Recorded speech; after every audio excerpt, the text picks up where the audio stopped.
বারবার নোটিফিকেশন দিচ্ছে লাইভ করার জন্য। ফ্যানের শব্দ তো শোনাই যাবে না।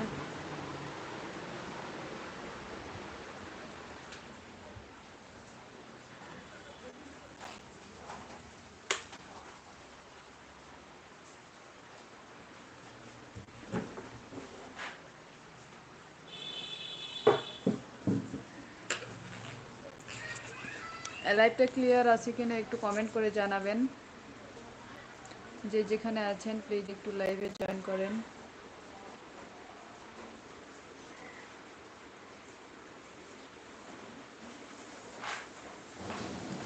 ইউটিউবে আসলে আমি নতুন নতুন নতুন কাজ করতেছি, শুধু শর্ট বেশি দিচ্ছি। কিভাবে শর্ট দিলে ভাইরাল হওয়া যায় এটা নিয়ে একটু আলোচনা করি। দিনের মধ্যে হাইস্ট দিলে 3টা শর্ট দিবেন, বেশি শর্ট দিলে ভিউ হয় না। সকালে একটা, দুপুরে একটা, বিকেলে একটা, এভাবে দিলে ভিউ ভালো হয়। আর যে কোনো একটা টপিক্সের উপর ভিডিও দিবেন। যদি আপনারা কেউ ফ্রি থেকে থাকেন একটু লাইভে জয়েন করবেন।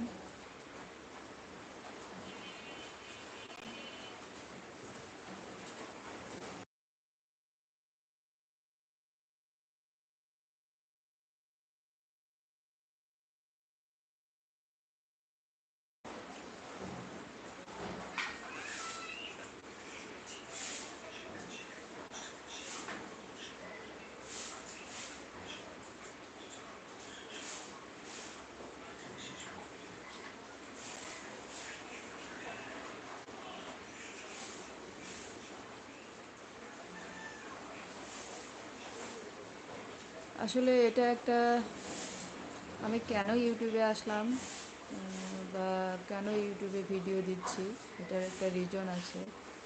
লেখাপড়া শেষ করেছি, অনার্স মাস্টার্স কমপ্লিট করেছি, চাকরি বাকরি প্রিপারেশন নিচ্ছি, এখনও জব হয়নি। ভাবলাম বসে থেকে আর কি করি, একটা কাজে লেগে যাই।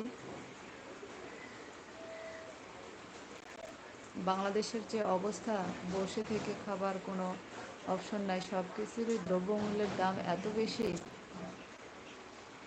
তাই ভাবলাম একটা কিছু করি, দেখি সাফল্য আসে কি না। ধীরে ধীরে আপনারা সাপোর্ট করলে ইনশাআল্লাহ এগিয়ে যেতে পারবো, আর সাপোর্ট না করলে, ভালোবাসা না দিলে এগিয়ে যেতে পারবো না। আশা করি আপনারা সবাই আমাকে একটু সাপোর্ট করবেন, আপনাদের বোন, আপনাদের মেয়ে, যাই হোক, যে যেটা ভেবে নেন, আপন মনে করে একটু সাপোর্ট করবেন।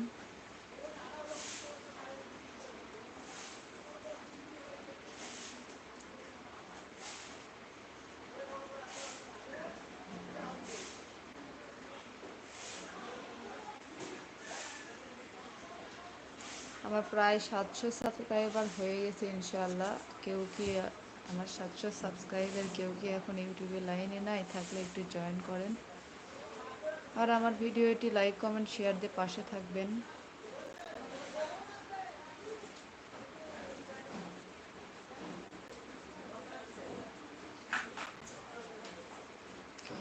বাংলাদেশের যে অবস্থা, আসলে কারোই মন ভালো নেই। তারপরে কি করার, এগিয়ে যেতে হবে। যদি চাকরি হতো তাহলে তো করাই লাগতো।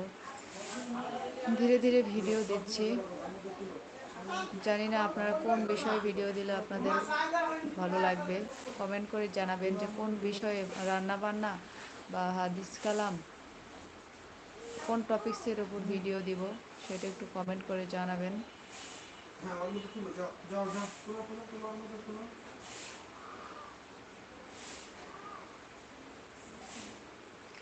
আপনারা কে কোন জেলা থেকে লাইভ দেখছেন একটু কমেন্ট করে জানাবেন। আমি বগুড়া জেলা থেকে লাইভ করছি।